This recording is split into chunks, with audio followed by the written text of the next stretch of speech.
Selamat siang Tribuners, Anda sedang menyaksikan live update Tribunnews.com Rabu 16 Juni 2021. Kami akan menyajikan informasi terkini dari berbagai daerah yang akan dilaporkan secara langsung oleh reporter lapangan kami. Bersama saya, Firdananda, inilah live update selengkapnya. Berita pertama, saudara dari Kota Tegal, Jawa Tengah. Penerimaan peserta didik baru PPDB Jenjang Pendidikan Sekolah Menengah Pertama SMP di Kota Tegal usai dilakukan. Namun ada satu SMP negeri di Kota Tegal yang tercatat kekurangan siswa pada tahun ajaran 2021-2022. Sekolah tersebut yakni SMPN 12 Tegal yang masih membutuhkan siswa untuk memenuhi kuota. Pihak sekolah menyebut kekurangan siswa tersebut disebabkan karena jumlah siswa lulusan SD di Tegal tiap tahunnya menurun. Jumlah lulusan SD tidak menutup kuota keseluruhan kelas yang ada di SMP yang ada di Kota Tegal. Sebelumnya kekurangan siswa juga dialami oleh SMP Negeri 11 dan SMP Negeri 9. Namun kedua sekolah tersebut membuka PPDB jalur prestasi dengan kuota sebanyak 20%, sehingga kuota kedua SMP tersebut terpenuhi. Nah, untuk mengetahui informasi lebih detailnya, sudah bergabung bersama kami ada wartawan Tribun Jateng, Fajar Bahrudin Ahmad yang akan memberikan laporannya. Halo Fajar, selamat siang. Halo Fajar. Halo Fajar, bisa mendengar suara saya?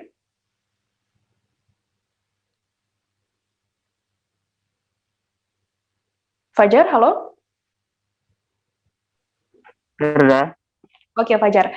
Fajar, bisa dijelaskan faktor-faktor apa saja yang menyebabkan SMP negeri tersebut kekurangan siswa? Ya, jadi dalam wawancara saya bersama Kepala Sekolah SMPN 12, Ibu Eni Triasuti, ada 3 faktor yang menyebabkan SMPN 12 itu kekurangan siswa. Pertama yaitu faktor kondisi sekolah. Jadi kondisi sekolah ini yang berada di dekat pesisir menyebabkan sekolah itu sering terkena rob dan banjir. Nah, hal inilah yang menyebabkan masyarakat enggan atau bahkan tidak mau ya untuk menyekolahkan anak-anaknya di situ. Itu faktor pertama. Lalu faktor kedua, bagi masyarakat, sekolah tersebut dinilai masih kurang bermutu dan belum ada prestasi yang mungkin begitu nampak ya. Bahkan sebelum adanya sistem zonasi ini, sekolah tersebut itu dikenal dengan salah satu alat saya beli Perat Anafi itu tidak begitu itu karena memiliki zoom, dan zoomnya bukan digital yang patah-patah faktor ketiga, bukan, tapi yang halus. Awalnya saya pikir Perat Anafi itu zoomnya optikal, ternyata digital. Terus saya pengen, sebelum saya beli Anafi ya, terus saya mikir apa kalau DJI apa di Mavic 2 zoom yang optikal bisa aja halus, sama-sama ini sama itu tadi iklan. Terus tapi mahal sekali harganya nih, mahal banget ya. Kepercayaan masyarakat akhirnya untuk kebutuhan saya itu saya beli di SMP Perat Anafi karena saya butuh zoom yang halus untuk kesan dramatik. Kemudian sekarang ini bagaimana tanggapan ada yang nitip review Mavic 2 zoom yang dulu saya juga sempat pengen beli. Kepala Dinas Pendidikan dan Kebudayaan Kota Tegal, Ismail Fahmi, menyampaikan bahwa SMPN 12 ini memang menjadi 16 juta lagi harganya. Nah, namun dari Disdikbud 18 juta, gila mahal banget kan, jauh lah. Jumlah lulusan SD Perat Anafi kan berapa? Itu jauh lebih sedikit dibanding kuota keseluruhan SMP di Kota Tegal. Nah, kekurangannya ini di kisaran angka 11-13%. Nah, meski demikian, Disdikbud Kota Tegal sudah melakukan beberapa upaya, salah satunya dengan membuka jalur prestasi 20% bagi warga Kabupaten Brebes dan Kabupaten Tegal. Dan ini berhasil di SMPN 11 dan SMPN 9. Nah, namun untuk SMPN 12 ini masih kekurangan siswa. Seperti itu, Firda. Oke, kemudian upaya apa yang dilakukan oleh SMP negeri tersebut untuk meningkatkan jumlah siswa, Fajar? Nah, beberapa upaya sudah dilakukan. Satu di antaranya yaitu agar kepercayaan masyarakat kembali lagi. Satu cara cara pertama yaitu dengan meningkatkan tingginya dataran sekolah tersebut. Nah, upaya ini dilakukan untuk agar tidak terjadi rob dan banjir. Nah, lalu upaya yang kedua, pihak sekolah sedang berupaya untuk menghijaukan atau membuat taman-taman edukasi di sekolah agar sekolah tersebut unggul dalam adiwiyata atau perlombaan lingkungan di Kota Tegal, seperti itu. Nah, lalu untuk yang ketiga, jadi tahun ajaran ini sekolah tersebut sedang fokus untuk membenahi karakter siswa. Bagaimana siswa itu lebih berkarakter, lebih mempunyai sopan santun seperti itu, dan menghilangkan kesan bahwa siswa-siswa sekolah tersebut malas, suka bolos, dan suka bermain, seperti itu, Firda. Oke, kemudian apa harapan pihak SMP Negeri 12 tersebut kepada pemerintah Kota Tegal sendiri, Fajar? Nah, ada 3 harapan dari pihak sekolah. Nah, harapan tersebut juga berkaitan dengan faktor yang menyebabkan sekolah tersebut kurang diminati. Pertama, mereka berharap ada bantuan bus sekolah atau kendaraan yang bisa mengantar jemput para siswa dari jalan utama menuju sekolah. Karena hal ini menurut mereka sangat mengganggu, maksudnya sangat menyulitkan siswa, karena siswa harus berjalan jauh, dan itu menjadi faktor penurun peminat ya, seperti itu. Lalu harapan yang kedua, mereka berharap pemerintah membantu pihak sekolah dalam melakukan perbaikan-perbaikan atau pembangunan. Nah, salah satu di sini yaitu pembangunan saluran atau drainase. Karena mereka menilai dengan perbaikan drainase ini, maka ketika terjadi rob, air akan segera surut dan akan keluar dari sekolah tersebut. Nah, lalu harapan yang ketiga, mereka berharap ada perbaikan sistem dan aturan PPDB. Nah, selama ini, aturan PPDB yang berlaku itu kan siswa diperbolehkan memilih satu sekolah atau 2. Nah, kebanyakan siswa memilih hanya satu sekolah. Nah, mereka berharap sistem PPDB ini diterapkan dengan siswa wajib memilih 2 opsi sekolah. Jadi ketika sekolah yang mereka pertama tuju tidak berhasil, mereka bisa menuju sekolah kedua. Nah, mereka berharap para siswa itu memilih SMPN 12 sebagai pilihan kedua, jadi agar daya tampung itu bisa semakin banyak, seperti itu, Firda. Berarti memang ada koordinasi antara pihak terkait untuk membangun SMPN 12 Kota Tegal lebih baik lagi, seperti itu ya, Fajar? Ya, betul. Memang ada koordinasi antara dinas terkait dan SMPN 12 untuk melakukan perbaikan-perbaikan dan pembenahan, seperti itu, Firda. Oke, baik. Terima kasih wartawan Tribun Jateng Fajar Bahrudin Ahmad atas laporan Anda. Selamat bertugas kembali. Beralih ke Padang, Saudara, antrean panjang tampak di Jalan Bypass kilometer 8 Lubuk Begadung, Kota Padang, Sumatera Barat pada Rabu 16 Juni 2021. Tampak puluhan kendaraan roda 4 dan roda 6 memadati jalan tersebut. Para pengguna kendaraan bermotor tengah menunggu antrean untuk mendapatkan BBM. Namun karena kurangnya ketersediaan solar di SPBU Pasar Ambajang, Kecamatan Kuranji, membuat antrean kendaraan mengular panjang. Tampak di sekitar SPBU antrean mengular hingga 500 meter, memenuhi setengah jalan. Seorang pengendara roda 4 berjenis minibus mengaku sudah mengantri sejak pukul 9:30 waktu Indonesia Barat. Menurutnya, biasanya pada pagi hari, persediaan solar di SPBU Pasar Ambajang sudah tersedia. Namun, persediaan ternyata habis dan mengakibatkan adanya antrean panjang. Nah, untuk mengetahui informasi lebih detailnya, sudah bergabung bersama saya wartawan Tribun Padang Rahmat Panji yang akan memberikan laporannya. Halo Rahmat Panji. Ya, Firda. Rahmat Panji, bisa dijelaskan kondisi terkini di SPBU Pasar Ambajang seusai adanya antrean panjang tersebut? Baik, tadi di pukul 8 hingga pukul 12 siang, itu sempat terjadi antrian panjang yang memakan setengah ruas jalan di Jalan Bypass kilometer 8. Itu tuh antrian itu disebabkan oleh adanya pengisian solar, bahan bakar minyak berjenis solar oleh pengendara roda 4 dan roda 6. Jadi kalau untuk antrian tersebut terjadi karena banyaknya kendaraan yang ingin mengisi solar, sedangkan untuk persediaan tidak di setiap SPBU di Kota Padang yang memiliki persediaan dari pagi. Seperti itu, Firda. Kemudian sejak pukul berapa puluhan kendaraan tersebut mengular dan berapa lama antrean terjadi di sana? Kalau secara keseluruhan tadi itu SPBU membuka solar sejak pukul 8 pagi tadi hingga pukul 12 siang. Sebelum hingga pukul 12 siang itu antrian sudah mulai surut. Udah mulai tidak terlalu banyak kendaraan yang memakan ruas jalan di Jalan Bypass kilometer 8. Oke, kemudian adakah mungkin akibat yang ditimbulkan bagi warga sekitar seusai adanya antrean panjang tersebut, Rahmat? Oke, jadi beberapa warga yang saya temui tadi di sekitar antrian itu merasa terganggu karena antrian ini sudah berlangsung lebih kurang selama 10 hari. Jadi ada jalan tempat antrian tersebut berada di ruas jalan utama di Jalan Bypass itu. Jadi beberapa penjual atau warga yang berjualan di pinggir jalan itu harus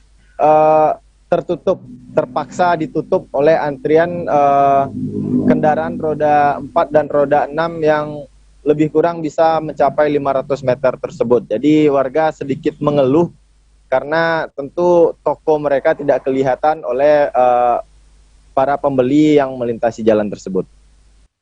Oke, Rahmat, kemudian apa tindakan dari pihak SPBU itu sendiri terkait antrean panjang yang disebabkan oleh kurangnya ketersediaan solar di sana? Baik, jadi kalau untuk dari pihak SPBU, tadi saya sempat bertemu dengan pengawas SPBU itu sendiri. Kalau untuk jumlah solar atau stok itu masih sama dari bulan sebelumnya, tapi hari ini memang konsumennya saja yang meningkat dan transportir dari solar itu sendiri itu berbeda-beda jadwal. Jadi untuk pagi hari di SPBU Pasar Ambacang, di sore hari itu di SPBU Pisang. Jadi karena berbeda jadwal itu antrian menjadi padat karena hanya satu SPBU yang memiliki solar, padahal di ruas jalan yang sama ada sekitar 4 atau 5 SPBU tapi tidak semuanya memiliki stok solar pada jam yang sama. Oke, baik, terima kasih wartawan Tribun Padang, Rahmat Panji atas laporan. Baik, Firda. Yes, benar. Kembali ke Malang, Saudara, aksi pelecehan seksual terjadi di SMA Selamat Pagi Indonesia atau SPI Kota Batu, Jawa Timur beberapa waktu lalu. 3 orang siswa SMA SPI melaporkan dugaan pelecehan seksual tersebut ke Polda Jatim pada Sabtu 29 Mei 2021 lalu. Pihak Komnas Perlindungan Anak melaporkan pemilik sekolah berinisial JE ke Polda Jatim lantaran diduga melakukan tindakan pidana kejahatan seksual kepada lebih dari 25 orang siswa. Terbaru, Polda Jatim telah membentuk tim khusus untuk menindaklanjuti dugaan tindakan pelecehan seksual tersebut. Polda Jatim juga akan menyiapkan penanganan psikologi kepada para korban yang mengalami trauma. Adanya kejadian ini mengundang komentar dari Komisi Perlindungan Anak Indonesia hingga Komisioner KPAI meninjau lokasi SMA SPI secara langsung. Sementara itu, Ketua Umum Lembaga Perlindungan Anak Indonesia, Seto Mulyadi, juga sudah melakukan pemeriksaan terkait kasus tersebut. Pihaknya akan segera mengumumkan hasil dari pemeriksaan itu. Nah, untuk mengetahui informasi lebih detailnya, sudah bergabung bersama saya wartawan Surya Malang, ada Beni Indo yang akan memberikan laporannya. Halo, Beni. Ya, dapat saya laporkan langsung dari Kota Batu bahwa kasus dugaan pelecehan seksual terhadap anak di Sekolah Selamat Pagi Indonesia ini menjadi sorotan berbagai pihak, mulai dari KPAI, LPAI, sampai Komnas PA. Terbaru adalah Lembaga Perlindungan Anak Indonesia, Ketua Umumnya Kak Seto langsung datang ke SPI untuk bertemu langsung dengan para pelajar, termasuk juga para guru. Di sana, Kak Seto berbagi informasi dan memberikan support, semangat kepada anak-anak yang masih belajar di sana. Tapi ada satu hal yang sama dari semua lembaga yang memberikan perhatian terhadap kasus ini, bahwa yang pertama adalah kasus hukum yang saat ini tengah diproses di Polda Jatim harus terus ditegakkan, dan di sisi lain anak-anak yang berada di SPI ini hak-haknya, hak pendidikan dan juga hak-hak untuk mendapatkan keamanan juga harus terlindungi. Jadi ini harus ada dipisahkan, adalah ada kasus hukum dan ada ada hak-hak anak yang harus dilindungi. Dan saat ini sejumlah pihak konsen bagaimana untuk memulihkan kembali kondisi psikologis terutama anak-anak yang ada di SPI supaya mereka bisa belajar dan bisa bertumbuh dengan baik di lingkungannya. Oke, Beni, gimana update terbaru dari kasus dugaan pelecehan terhadap anak di sekolah SMA SPI tersebut? Ya, jadi memang itu yang terbaru kali ini adalah anak-anak dicoba untuk diajak berkomunikasi supaya mereka tidak mengalami trauma terhadap pemberitaan maupun kasus yang telah terjadi di sini, di SPI. Bahwasanya beberapa pihak sudah berkunjung ke SPI untuk memberikan dukungan, support secara psikologis supaya anak-anak ini memiliki pemahaman bahwa mereka adalah anak-anak yang punya kesempatan untuk belajar dan mereka harus mendapatkan keamanan berada di sana. Sedangkan kasus hukumnya, sejumlah pihak meminta supaya Polda Jatim segera mengumumkan siapa tersangkanya dan supaya jelas dan transparan prosesnya sehingga tidak menimbulkan kegaduhan di publik khususnya di Kota Batu. Oke, Beni, bisa diinformasikan terkait kondisi korbannya sendiri seperti apa? Sejauh ini saya belum bertemu dengan korban, tapi melalui video yang diunggah oleh Ketua Umum Komnas Perlindungan Anak Aris Merdeka Sirait di YouTube-nya, di sana terjadi Aris berbincang-bincang dengan korban yang ia dampingi dan mereka menceritakan apa yang telah ia alami, kemudian juga dikatakan memiliki bukti-bukti sehingga mereka punya keberanian untuk melapor ke Polda berdasarkan bukti-bukti yang mereka miliki. Oke, kemudian Beni, apakah anak-anak di SMA SPI sendiri masih melaksanakan pembelajaran dengan normal seusai adanya laporan tersebut? Ya, berdasarkan informasi yang saya peroleh langsung di SPI, baru saja anak-anak di SPI melaksanakan ujian akhir sekolah dan proses pembelajaran tetap berlangsung seperti biasa. Mereka juga beraktivitas seperti biasa. Sudah. Oke, kemudian apa pesan yang disampaikan oleh pihak-pihak yang memantau langsung? Mungkin Komnas Perlindungan Anak, kemudian LPAI dan juga KPAI sendiri. Ya, berbagai pihak menyampaikan pesan kepada masyarakat bahwa ada hak-hak anak yang harus dilindungi di SPI dan solusi kasus ini menutup sekolah bukanlah solusi yang tepat. Bahwa anak-anak itu harus kita lindungi bersama dan proses hukum harus kita pantau bersama juga supaya keadilan bisa ditegakkan. Kemudian ada satu hal yang penting juga bahwasanya anak-anak yang berada di SPI ini adalah anak-anak yang mayoritas adalah anak tidak mampu dan berasal dari berbagai daerah di Indonesia sehingga keberadaan mereka, masa depan mereka itu harus bersama-sama dilindungi. Oke, Beni, kemudian bagaimana respon pemerintah Kota Batu sendiri terkait kasus dugaan pelecehan tersebut? Ya, jadi sejak awal melalui dinas terkait, pemerintah Kota Batu telah memberikan pendampingan termasuk ketika Komnas PA melaporkan kasus ini ke Polda Jatim. Dan pemerintah Kota Batu juga membuka call center yang bisa dihubungi oleh siapapun yang merasa menjadi korban. Informasi terbaru yang saya peroleh dari Komnas PA, Aris Merdeka Sirait menyebutkan ada sekitar 40 orang lebih yang menelpon, yang mengadu terkait pengalaman tidak enaknya di SPI. Jadi apa yang dilakukan oleh Pemkot Batu sejauh ini baru membuka call center dan pendampingan terhadap korban-korban yang ada di alumni SPI. Oke, baik, terima kasih wartawan Surya Malang Beni Indo atas laporan Anda. Selamat bertugas kembali. Beralih ke Bangka Tengah, Saudara, kecelakaan lalu lintas terjadi di Jalan Atas Koba, Bangka Tengah pada Selasa 15 Juni pagi. Peristiwa maut tersebut melibatkan kendaraan sepeda motor dan truk tangki BBM. Akibatnya, satu orang yang mengendarai sepeda motor tersebut meninggal dunia seusai kejadian. Kecelakaan tersebut bermula saat truk tangki warna biru putih milik PT Sepintu melaju dari arah Koba menuju Desa Nibung.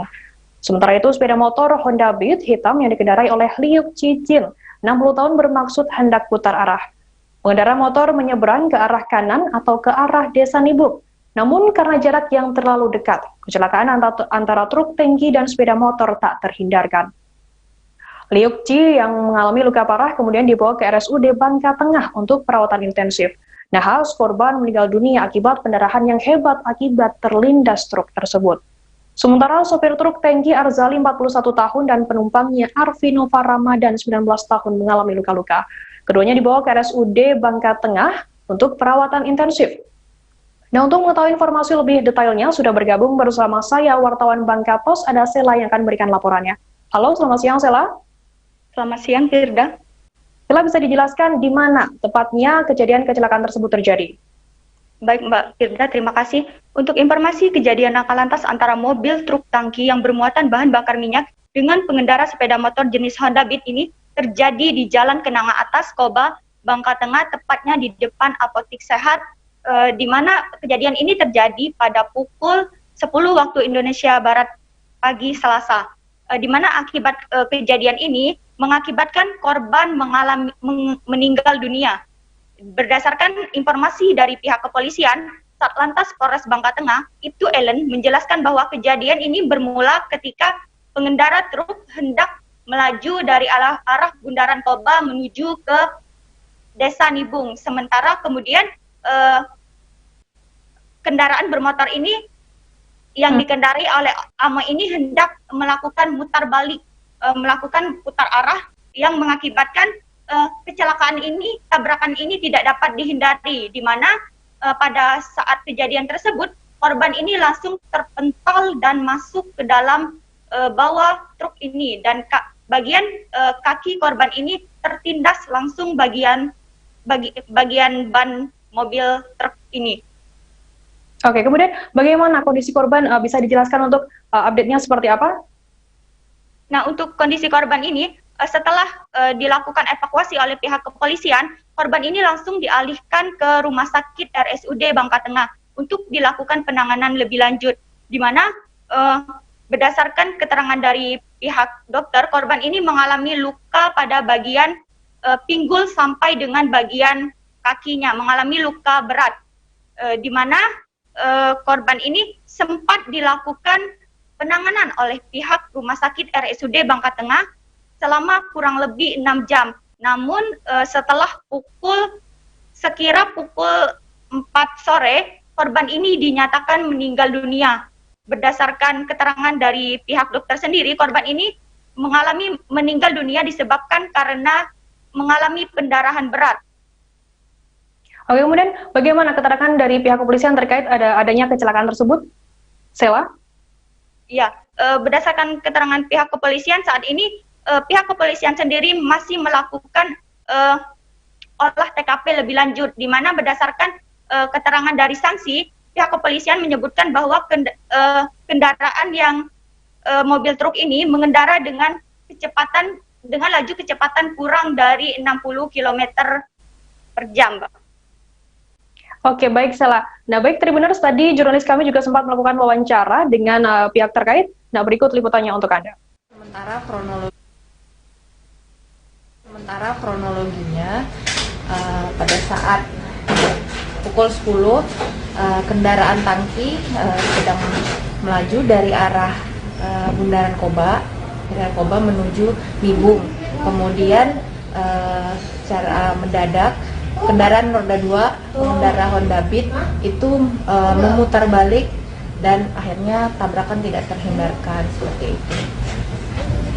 Untuk truk diperkirakan sementara di bawah 60 km per jam karena itu berada di jalan kota ya, jalan di perkotaan, jadi tidak bisa laju. Dan kenapa tidak bisa terhindarkan? Karena di sebelah kiri truk ada mobil parkir, jadi dia tidak bisa banting ke kiri. Jadi kami beberapa waktu yang lalu sudah sering mensosialisasikan apabila di persimpangan atau mau putar balik selalu tengok kanan dan kiri, jadi memastikan bahwa tidak ada kendaraan lain yang akan menyeberang atau melewati jalan tersebut. Walaupun kita sudah menggunakan helm, kita sudah sesuai dengan standar, tapi kalau kita tidak berhati-hati dalam berkendara, pasti kecelakaan itu tidak akan terhindarkan. Makanya kami selalu berulang-ulang sosialisasi agar berkendara selalu tertib dalam berlalu lintas. Karena apa? Itu bukan untuk kami, tapi untuk keselamatan para pengendara. Terus ini sampai pada hari ini masih kita dalam proses penyelidikan. Untuk pengendara kendaraan roda 2 kemarin sore dinyatakan meninggal dunia. Tapi jadi sekarang kami mengamankan kendaraannya, yaitu 1 unit motor Honda Beat dan 1 unit truk tangki. Kemudian saksi-saksi sedang kita periksa dan dari supir kita juga minta keterangannya. Untuk sementara masih menunggu proses penyelidikan. Olah TKP-nya kemarin sudah dilakukan, nanti penetapan akan diberitahukan lagi setelah melaksanakan gelar perkara. Selanjutnya kami akan kembali dengan informasi menarik lainnya, tetap di Live Update. Oke, apa kabar Bang Ariski di sini untuk strateginya? Kalau saya sendiri di Gimik 37 ini yang semalam baru mulai, saya udah hitam. Sebenarnya aku nggak ngerasa itu penangkapan atau penggerbegan atau apapun itu, karena gini loh, posisinya aku kriteria. Jadi kita mengenal disebut dengan stroke yang tidak berdarah dengan stroke yang berdarah. Stroke yang tidak berdarah itu biasanya ditandai dengan adanya penyumbatan. Kalau itu penyumbatan di sini mungkin pikirnya tidak ke situ kali ya, tapi kalau di Korea atau di Kamboja itu ada beberapa paper yang saya itu mas, ya dulunya tukang koran. Oh gitu ya, Tukang koran. Ya saya baca ya Pak. Tuh kan pernah baca kan? Ya. Jadi kalau saya jadi pangdam itu udah bersyukur banget. Si anak ini dijadikan sebagai tersangka begitu.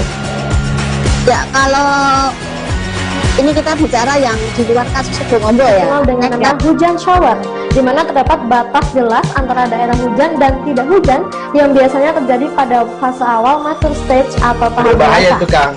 Jadi mulai artinya terjadinya perlembekan. Nah itu untuk penetrasi akan sulit gitu ya.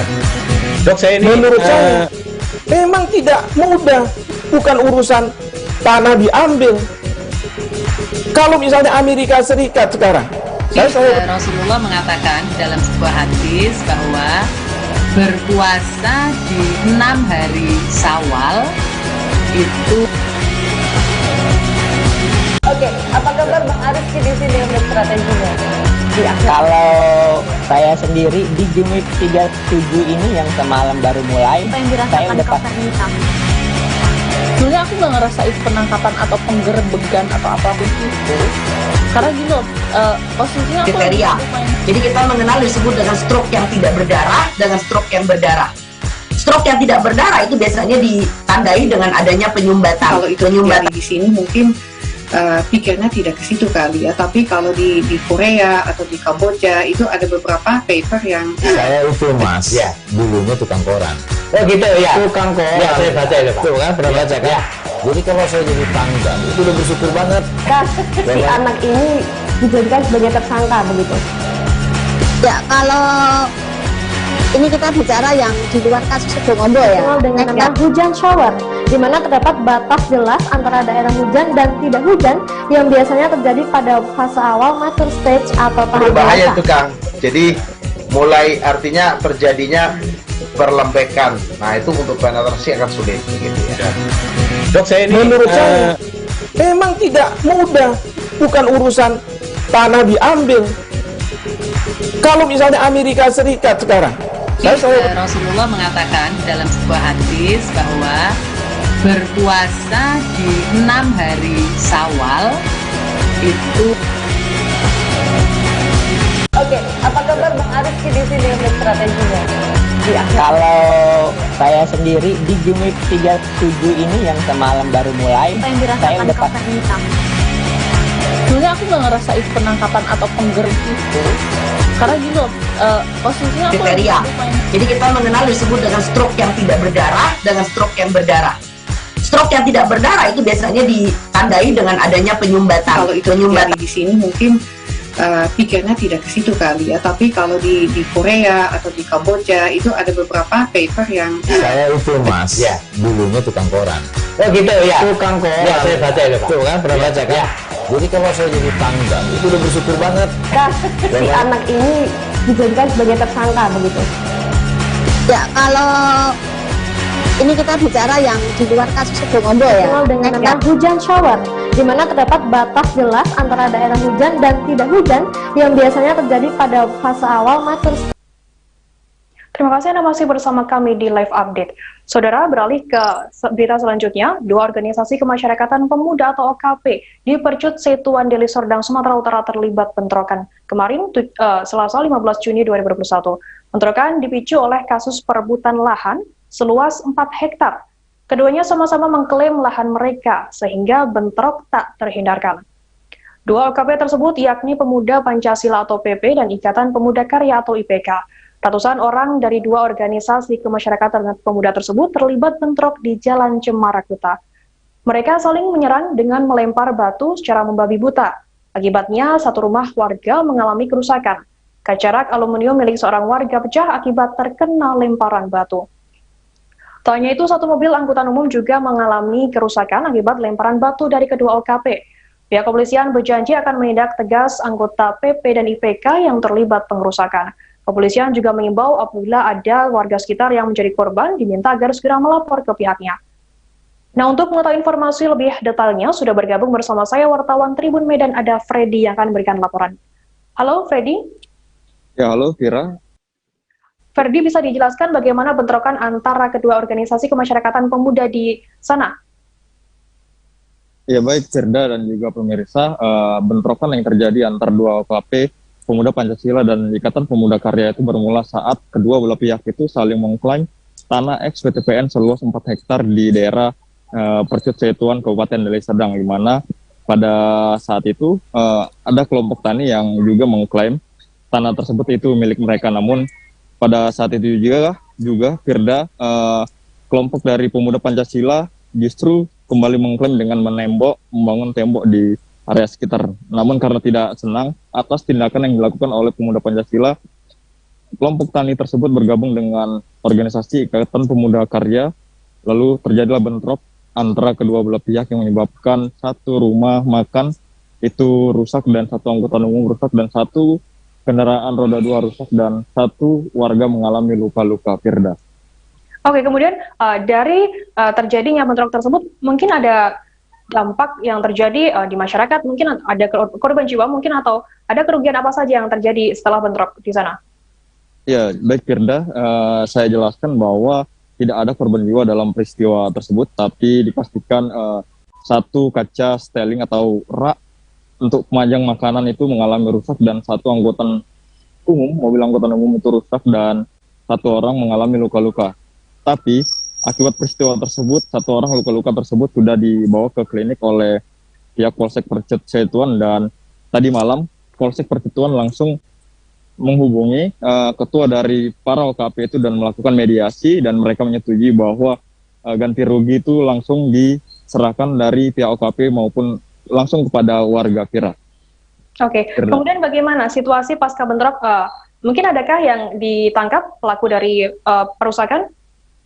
Ya baik Firda dan juga pemirsa, sampai saat ini polisi dari Percut Setuan masih terus berjaga-jaga di lokasi dengan menurunkan tim intel. Jadi apabila ada potensi konflik kembali terjadi, tim intel yang ada di lapangan langsung menghubungi Polsek Percut Setuan dan juga Polrestabes Medan untuk selanjutnya untuk menghalau agar tidak terjadi bentrok lagi. Dan tadi saya juga mendapatkan informasi dari Kapolsek Percut Setuan, Jan Peter Napitupulu. Ia menyebutkan bahwa nantinya akan ada pertemuan kedua antara kedua OKP, antara Pemuda Pancasila dan juga Ikatan Pemuda Karya, di mana nanti pada pertemuan kedua itu akan membahas bagaimana kedua belah pihak itu menyelesaikan konflik tanah ex PTPN, lahan PTPN yang mereka perebutkan. Jadi nanti akan ada mediasi antara Polsek dan kedua organisasi itu soal penyelesaiannya, karena memang dapat saya katakan itu merupakan tanah ex PTPN yang sudah beberapa tahun tidak lagi digunakan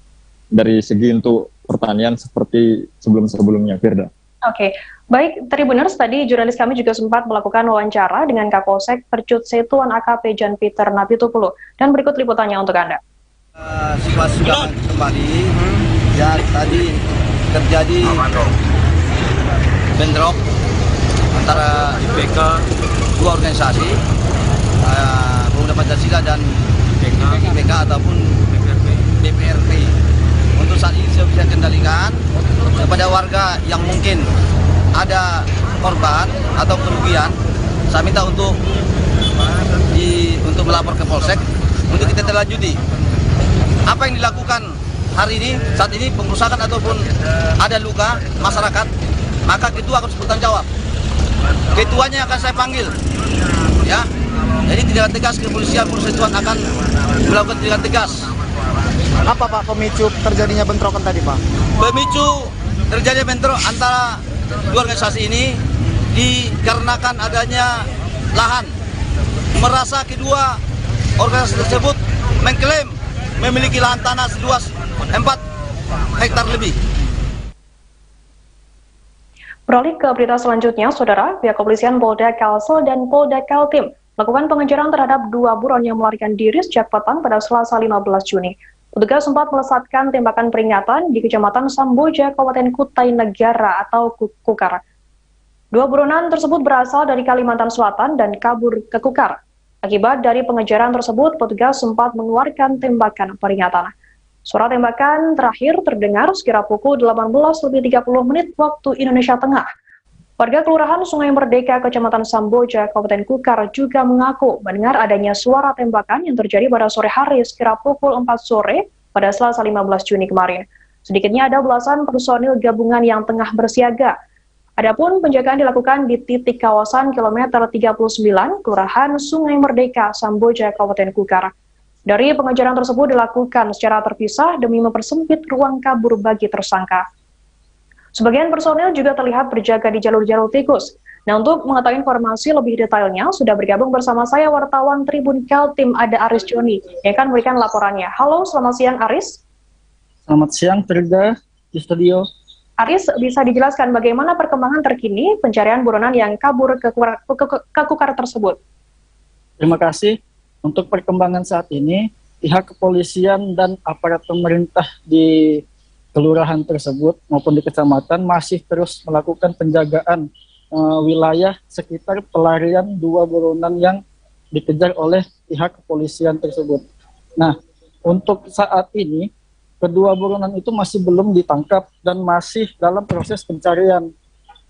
Di mana kemarin pada sekitar pukul 4 sore, itu warga dikejutkan dengan adanya bunyi beberapa kali tembakan, dan alhasil itu adalah suara tembakan dari pihak kepolisian merupakan tembakan peringatan kepada 2 buronan yang lari masuk dalam wilayah hutan perbatasan wilayah Kutai Kartanegara menuju ke Penajam Pasir Utara.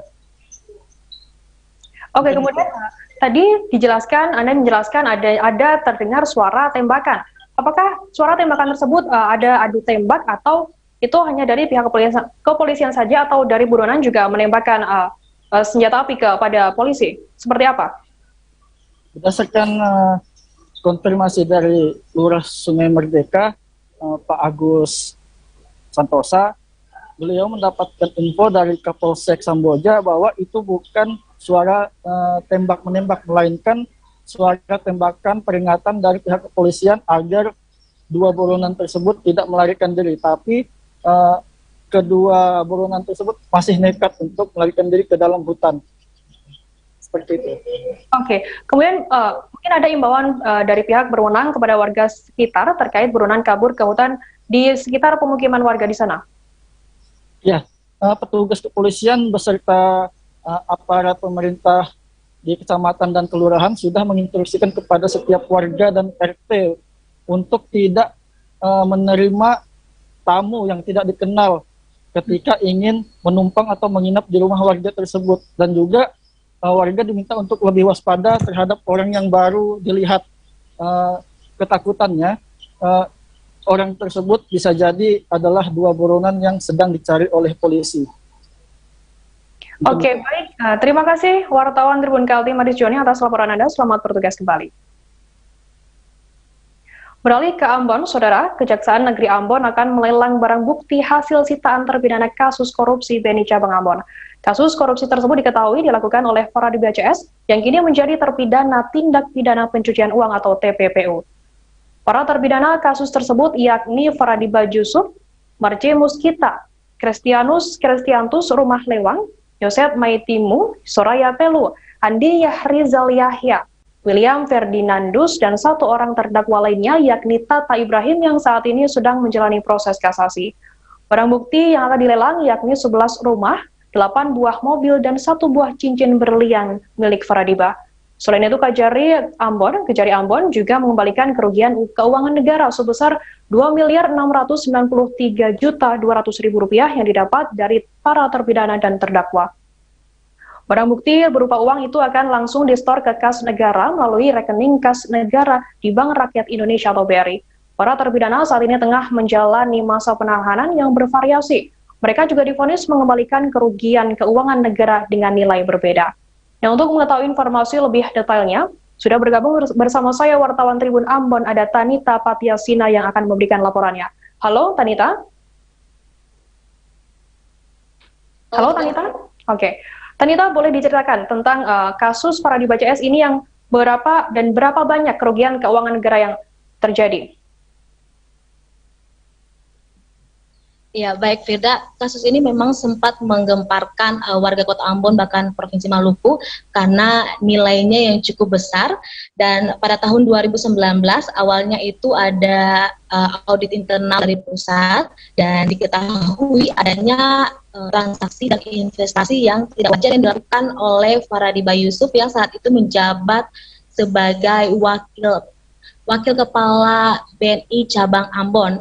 Dan setelah berita tentang kasus ini beredar di masyarakat, kemudian nasabah BNI melakukan penarikan uang yang mereka simpan di BNI, dan ternyata diketahui bahwa selain kerugian negara ada juga uang nasabah yang hilang. Untuk kerugian uang negara sendiri mencapai 58,9 miliar, sedangkan untuk nasabah hilang mencapai 76,4 miliar rupiah. Begitu, Firda. Oke, kemudian apa saja dan berapa banyak aset Faradi BCS yang disita oleh pihak Kejaksaan Negeri Ambon sendiri? Pada tanggal kemarin 15 Juni 2021, Kepala Kejaksaan Negeri Ambon Dian Tritnale telah mengeksekusi barang bukti sitaan dari para terdakwa dan pidana untuk tunai sendiri berjumlah sekitar 2,693.200.000 rupiah. Itu didapatkan dari yang paling besar dari Faradi Yusuf yang berkisar 1,1,568 juta rupiah, 598.598.200.000 rupiah dari Faradiba, kemudian 50 juta dari Kristiantus Melewang, salah satu terdakwa juga terpidana, dan 35 juta rupiah dari pidana Andi, dan juga ada beberapa dari saksi dan satu terdakwa ini biaya dinamik sebesar 2 juta rupiah. Selain uang tunai, mereka juga menyita barang dari Faradi Yusuf, yaitu 80 unit kendaraan mobil, juga ada selama di rumah gudang, dan ada juga sertifikat tanah dan izin beli punyaan Faradi Yusuf. Oke, Tanita, bisa dijelaskan setelah disita bagaimana tindak lanjut dari Kejari Ambon terhadap barang bukti sitaan tersebut?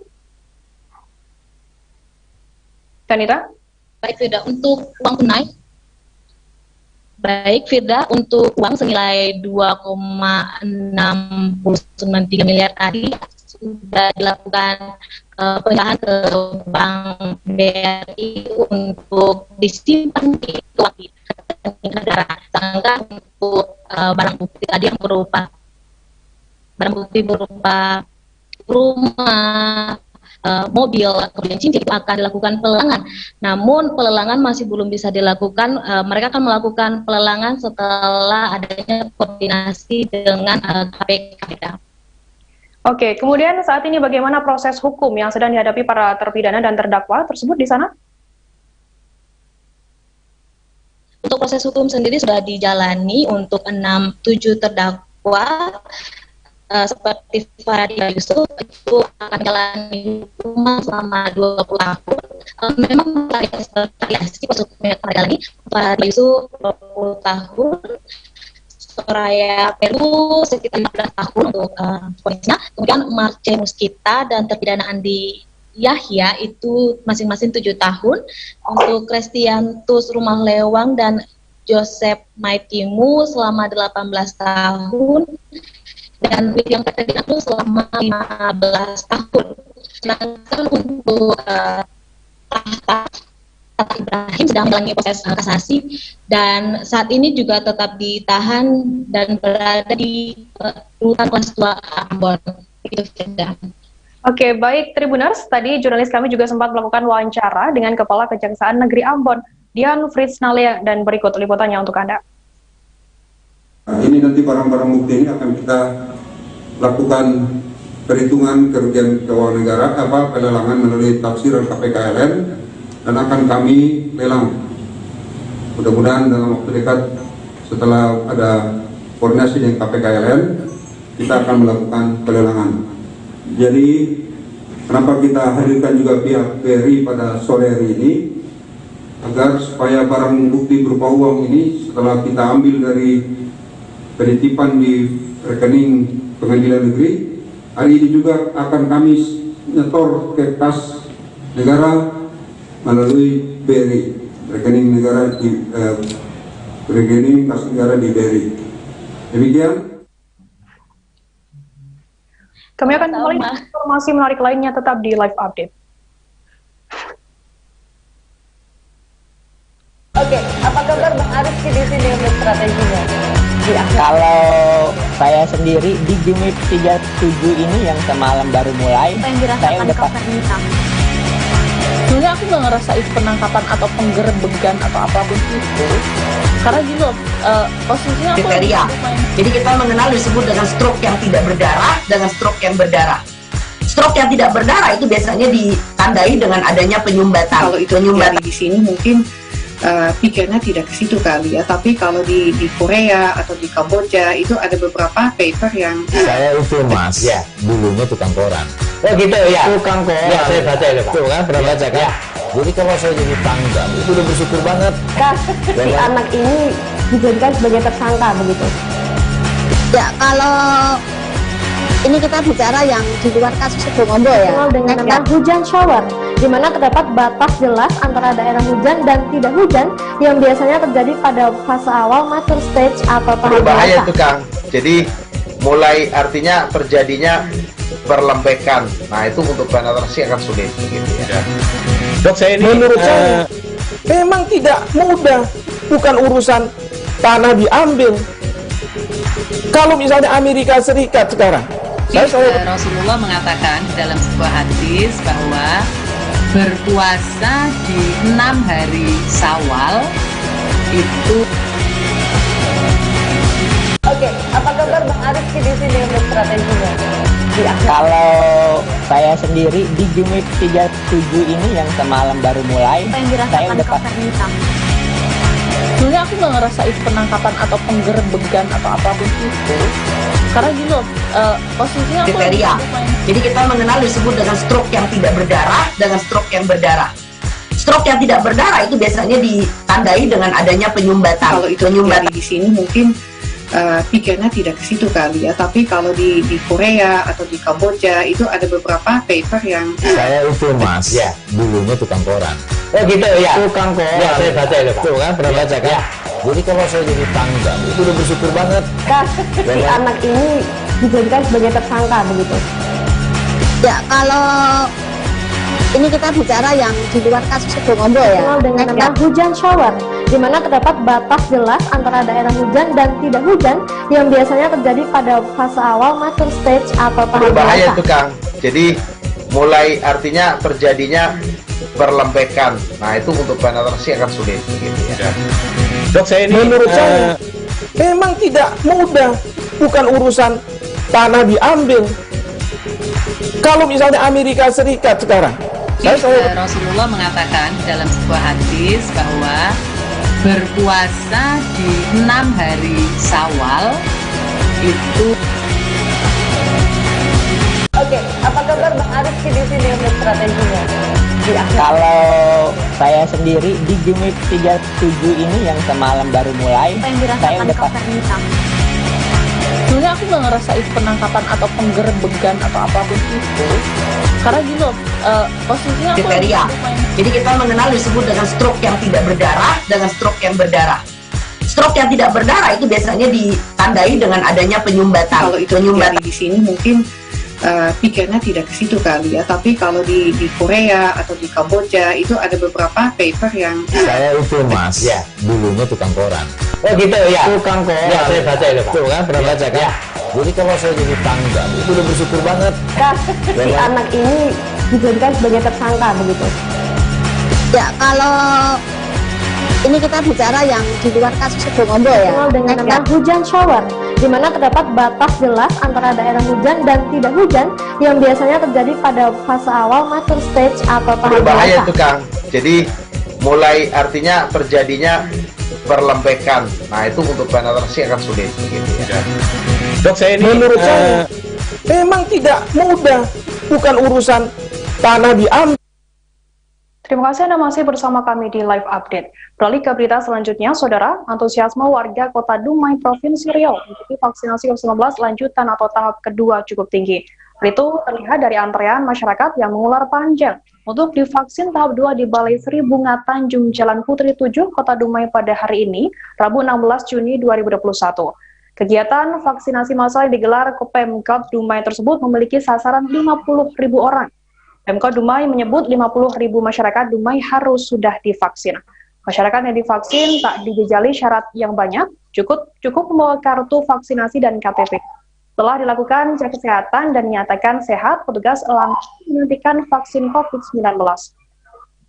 Nah, untuk mengetahui informasi lebih detailnya, sudah bergabung bersama saya wartawan Tribun Pekanbaru, ada Doni Kesuma yang akan memberikan laporannya. Halo Doni, selamat siang. Halo Doni. Halo Firda. Oke, Doni bisa dijelaskan seperti apa antusiasme masyarakat mengikuti vaksinasi di Kota Dumai hingga terjadi antrean panjang di sana? Iya, untuk antusias masyarakat di Kota Dumai untuk vaksinasi tahap 2 ini terlihat sangat tinggi, di mana vaksinasi yang mulai dibuka itu pada jam 8, namun masyarakat sudah mengantri sebelum pukul 8. Bahkan ketika antrian atau proses vaksinasi sudah mulai dibuka, antrian panjang pun menjadi terlihat nampak di pusat dari vaksinasi tahap kedua ini. Bahkan antrian panjang ini berlangsung cukup lama karena memang kondisi dari masyarakat yang memang sebagian besar masih bekerja itu memilih untuk cepat ingin divaksin, sehingga karena ingin cepat divaksin maka masyarakat datang lebih awal karena memang itu alasan mereka supaya setelah divaksin bisa beraktivitas seperti biasanya, itu ya, ada yang bekerja dan juga ada yang berdagang dan sebagainya, sehingga pada vaksinasi tahap kedua ini memang cukup tinggi antusiasnya, dan itu bisa terlihat di antrian yang mengeluar dan panjang. Seperti itu rekan Fitra. Oke, saya dijelaskan hingga saat ini sudah berapa banyak masyarakat yang divaksin dari target 50.000 dosis vaksin tersebut? Ya, terima kasih. Berdasarkan dari data Satgas Gugus Tugas COVID-19 Kota Dumai, target dari 50.000 vaksin atau 50.000 masyarakat itu sudah tervaksin sekitar 90%, yaitu sekitar 40.000 masyarakat yang sudah tervaksin di dosis pertama, seperti itu rekan Firda. Oke, Doni bisa dijelaskan selain yang dilakukan Pemkab Dumai, bagi yang buat SIM di Polresta, sudahkah juga mendapatkan layanan vaksin di sana? Untuk mensukseskan vaksinasi massal ini memang Pemkab Dumai dan juga Forkopimda khususnya baik itu TNI dan Polri bekerja sama untuk mensukseskan proses dari vaksinasi massal. Memang untuk Polri sendiri, bagi yang mengurus SIM itu bisa juga langsung divaksin, karena memang dalam pengurus SIM kan tidak langsung mendapat SIM, cuman ada menunggu juga. Nah, di jeda menunggu inilah masyarakat bisa vaksin di tempat pembuatan SIM, dan itu juga disediakan oleh tim medis dari Bayangkara Polri Polres Kota Dumai. Seperti itu rekan Firda. Oke, kemudian Doni, apakah ada imbauan dari Wali Kota Dumai sendiri terkait masyarakat yang mengikuti vaksinasi di sana? Ya, tentu ada rekan Firda, di mana Wali Kota Dumai sendiri, yaitu Bapak Haji Faisal, itu menghimbau kepada masyarakat untuk memanfaatkan vaksinasi massal yang kita dibantu oleh pemerintah pusat itu sekitar 50.000, dan ini tentunya hanya beberapa daerah saja di Provinsi Riau yang mendapat vaksin yang sebanyak ini, dan tentunya Wali Kota Dumai menghimbau agar masyarakat bisa memanfaatkan ini jika realisasinya tinggi. Tentu untuk mendapatkan atau meminta vaksinasi kembali itu bisa lebih mudah, karena kita sudah memberikan contoh bahwa target 50.000 sudah tercapai. Seperti itu rekan Firda. Oke, baik, Tribuners, tadi jurnalis kami juga sempat melakukan wawancara dengan seorang warga bernama Meli, dan berikut liputannya untuk Anda. Ini kita vaksinasi untuk dosis yang keberapa nih? Yang kedua. Yang kedua ya. Yang kemarin vaksin untuk tahap pertamanya kapan? Pas 17 Mei. Oh, 17 Mei ya. Gimana nih perasaannya sudah 2 kali divaksin? Jauh ini aman sih. Nggak ada keluhan ya? Aman-aman. Aman-aman aja. Mungkin ada sedikit ajakan kepada kawan kita yang sedang takut untuk divaksin, mungkin bisa membuktikan bahwa vaksin ini memang aman atau seperti apa? Sejauh yang saya rasakan sih aman ya. Itu menurut saya tuh imunitas diri kita sendiri juga sih. Oh gitu. Dan vaksin ini tuh juga yang membantu kita untuk apa ya bilangnya? Ya, untuk meningkatkan apalah ya, percaya diri juga ya. Siapa namanya? Meli. Meli. Kembali ke berita selanjutnya, Saudara, Gubernur Jawa Timur bersama Kapolda Jawa Timur dan Pangdam 5 Brawijaya meninjau vaksinasi skala besar di Kabupaten Sampang, Madura. Kegiatan vaksinasi tersebut juga dihadiri oleh Gubernur Jawa Timur Hovifah Indar Parawansa. Hovifah bersama rombongan tiba di Pendopo Trunojoyo Sampang sekira pukul 9 pagi waktu Indonesia Barat. Vaksinasi skala besar tersebut digelar mengingat belakangan ini kasus COVID-19 di Bangkalan meningkat drastis. Sedangkan Kabupaten Sampang sendiri merupakan daerah yang paling dekat dengan Bangkalan. Vaksinasi juga dilakukan guna mengantisipasi COVID-19 varian baru agar tidak masuk ke Sampang, di mana penyebaran varian baru COVID-19 Delta tersebut paling cepat dibandingkan COVID-19 biasa. Untuk mengetahui informasi lebih detailnya, sudah bergabung bersama saya wartawan Tribun Madura Hanggara Pratama yang akan memberikan laporannya. Halo Hanggara, selamat siang. Siap, selamat siang rekan Firda. Hanggara, bisa dijelaskan tujuan digelarnya vaksinasi COVID-19 berskala besar tersebut di sana? Siap, untuk tujuan vaksinasi skala besar di Kabupaten Sampang sendiri tentunya untuk mengantisipasi menyebarnya COVID-19 di Kabupaten Sampang. Mengingat letak geografis Kabupaten Sampang sendiri berdekatan dengan Kabupaten Bangkalan, sehingga mobilitas masyarakat berpotensi besar. Sehingga maka dari itu vaksinasi berskala besar dilakukan oleh pemerintah Kabupaten Sampang. Oke, Hanggara, bisa dijelaskan apa yang dilakukan oleh Gubernur Jatim beserta Kapolda Jatim dan Pangdam 5 Brawijaya saat meninjau langsung vaksinasi skala besar di Sampang sendiri? Siap, setibanya di lokasi di Kabupaten Sampang, tepatnya di Trunojoyo, Madura, Gubernur Jatim bersama rombongan langsung meninjau ke 3 titik tempat vaksinasi COVID-19. Setelah itu, Gubernur Jatim menghimbau kepada masyarakat agar tetap bersinergi untuk menjalankan vaksinasi COVID-19 bersama Pemkab Kabupaten Sampang seperti itu. Oke, baik Tribuners, tadi jurnalis kami juga sempat melakukan wawancara dengan Gubernur Jawa Timur Hovifah Indar Parawansa, dan berikut liputannya untuk Anda. kita melihat bahwa Sampang ini bersebelahan dengan Bangkalan, dan kita mengetahui tercatat mulai kemarin Bangkalan masuk zona merah, dan di Bangkalan sendiri ada 4 kecamatan yang masuk zona merah, ada Arusbaya, ada Deger, ada Prampis, dan Kota, dan kemungkinan Gede. Nah, ini bersebelahan dan berinteraksi dengan masyarakat Sampang. Oleh karena itu, cara untuk bisa melakukan kekebalan berbasis komunitas dan community adalah memaksimalkan vaksinasi dan tetap menjaga protokol kesehatan yang tepat. Saya mohon di antara kita semua saling mengingatkan bahwa menggunakan masker adalah cara untuk bisa menjaga diri kita dan lingkungan kita supaya aman dari kemungkinan terpapar COVID-19. Kalau sama-sama kita menggunakan masker yang aman, maka itu cara yang paling aman bagi kita semua untuk menjaga diri kita dan lingkungan kita.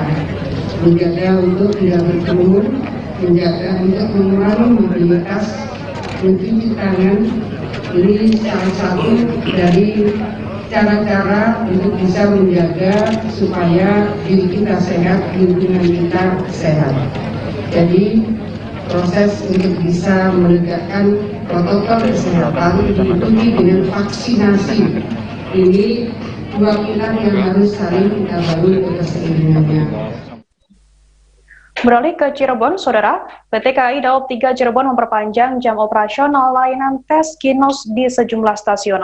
Layanan tes Ginos beroperasi lebih awal mulai dari pagi hingga malam hari. Perubahan jam operasional layanan tes Ginos tersebut terjadi di stasiun Cirebon, stasiun Pujakan, stasiun Jatibarang, stasiun Hargelis, dan stasiun Brebes. Untuk tarifnya tetap yakni Rp30.000 dengan masa berlaku surat keterangan 1 kali 24 jam selesai pemeriksaan. Pihak PT KAI berharap semakin panjangnya jam operasional tes Ginos tersebut dapat membantu masyarakat dalam memenuhi persyaratan naik kereta api jarak jauh. Selain itu, penambahan jam operasional layanan tes Ginos tersebut semakin memudahkan penumpang mendapatkan surat keterangan bebas COVID-19. Nah, untuk mengetahui informasi lebih detailnya, sudah bergabung bersama saya wartawan Tribun Cirebon, ada Ahmad Imam Baihaqi yang akan memberikan laporannya. Halo Ahmad Imam. Ya, halo Firda. Imam, bisa dijelaskan bagaimana perpanjangan operasional tes Ginos di stasiun wilayah PT KAI Daob 3 Cirebon dari jam berapa dan mulai jam berapa hingga jam berapa? Ya, baik. Untuk layanan tes Ginos di 11 stasiun di wilayah Daob 3 Cirebon diperpanjang mulai dari Senin tanggal 14 Juni 2021 kemarin. Untuk di stasiun Cirebon sendiri, layanan ini yang semula dilaksanakan dari jam 8 pagi hingga jam 5 sore, mulai Senin kemarin dimulai lebih awal dari pukul 7 pagi hingga jam 10 malam. Lalu di stasiun Cirebon Perujakan, layanan ini yang sebelumnya dibuka dari jam 8 pagi hingga jam setengah 6 sore, saat ini menjadi dari jam 7 pagi hingga jam 9 malam. Lalu di stasiun Jatibarang yang sebelumnya beroperasi dari jam 9 pagi hingga jam 6 sore, sekarang menjadi lebih awal dimulainya dari jam 8 pagi hingga jam 9 malam. Dan untuk di stasiun Hargelis dan stasiun Brebes sendiri yang sebelumnya dimulai dari jam 8 pagi hingga jam 5 sore, sekarang dimulai dari jam setengah 8 pagi hingga jam 7 malam. Demikian Firda untuk jadwal operasional layanan tes Ginos ini. Oke, kemudian berapa banyak penumpang yang menggunakan layanan tes Ginos di sejumlah stasiun di Daob 3 Cirebon sendiri? Bisa dijelaskan ke kami? Layanan tes Ginos ini hadir dari mulai bulan Februari 2021. Dari mulai di stasiun Cirebon, lalu di stasiun Perujakan, dan sekarang sudah ada 5 stasiun di wilayah PT KAI Daob 3 Cirebon yang sudah membuka layanan tes ginos ini. Berdasarkan data dari PT KAI sendiri, layanan ini sudah diikuti lebih dari 53.000 penumpang di 5 stasiun tersebut dari mulai bulan Februari hingga Mei 2021. Dan setiap harinya juga memang penumpang itu lebih antusias untuk mengikuti tes ginos dibanding rapid test antigen yang juga disediakan di beberapa stasiun. Karena mungkin dari segi harga juga lebih terjangkau, tapi untuk rapid test antigen sendiri masih dilaksanakan dan banyak juga penumpang yang berminat untuk mengikuti tes tersebut untuk dijadikan persyaratan naik kereta api.